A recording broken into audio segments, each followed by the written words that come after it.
जनी बात कर गम के साउंडल भैया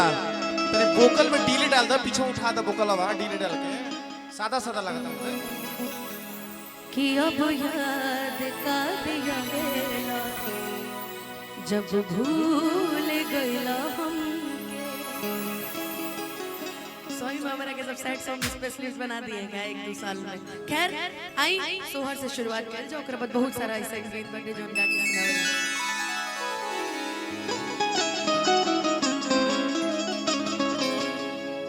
जैसन भैया के आदेश हो कि भैया भैया भैया तो हमरा कोनो दिक्कत ना होई,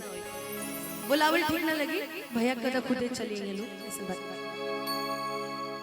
कि नकिया ता हुए जैसे बाबूजी के हरे अखियां हमाई के हो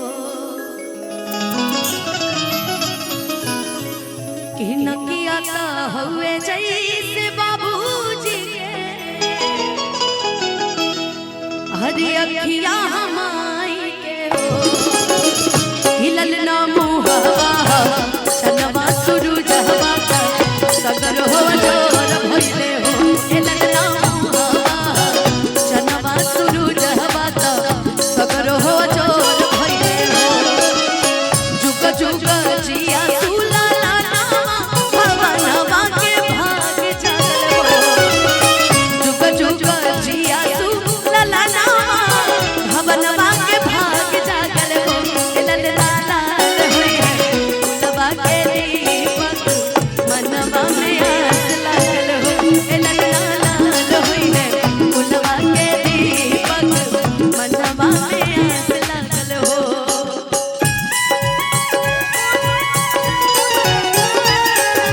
तुझको ना देखूं तो दिल घबराता है, देख तुझको देखूं मेरे चैन जाता है, देख तुझको देखूं मेरे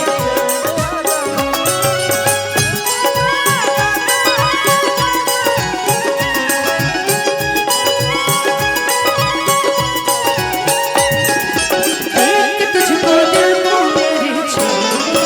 है, देख तुझको देखूं मेरे चैन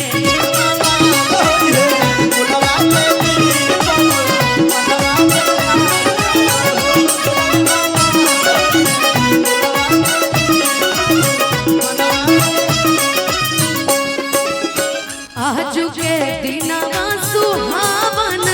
रतिया लुभावन आजू के दिनवा सुहावन रतिया लुभावन ओ ललना दीदिया के भोरिला जन्म ले भोरिलवा बड़ा सुंदर हो ए ललना दीदिया के भोरिला जन्म ले भोरिलवा बड़ा सुंदर हो।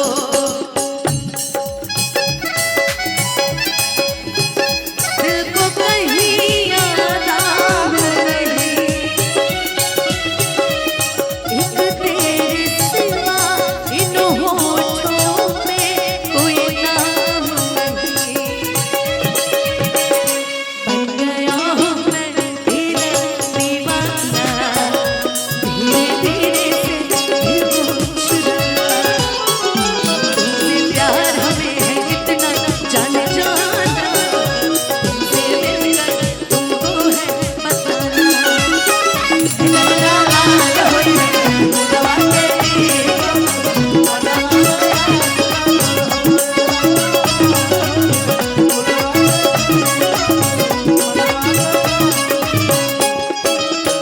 और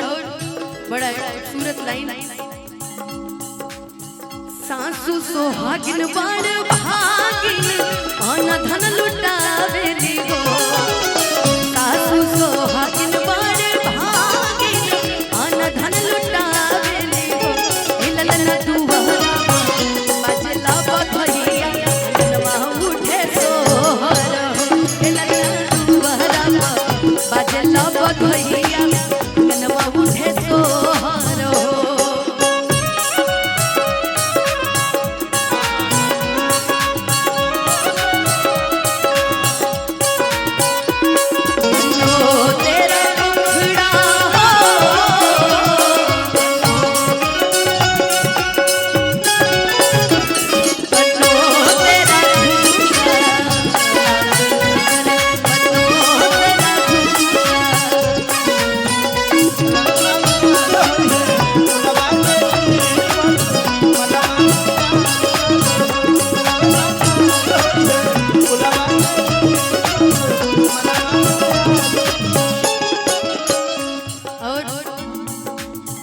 सुंदर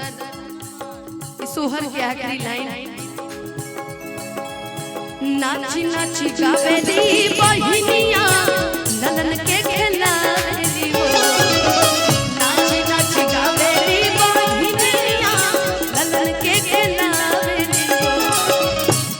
और खिलल ना दुआरा पर बाजेला बधैया मनवा उठे सोहर हो बाजेला बधैया मनवा उठे सोहर एलेना दुआरा बाजेला बधैया मनवा उठे सोहर एलेना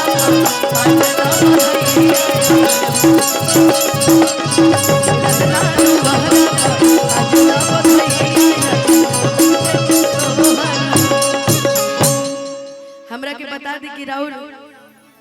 अरे बाप रे बाप बउआ के नानी आहा भाई वाकई इ नानी खातिर एगो जोरदार ताली बजा दी लेकिन नानी के देख के एगो लाइन कहल जाओ कि हमरा बुझाता बबुआ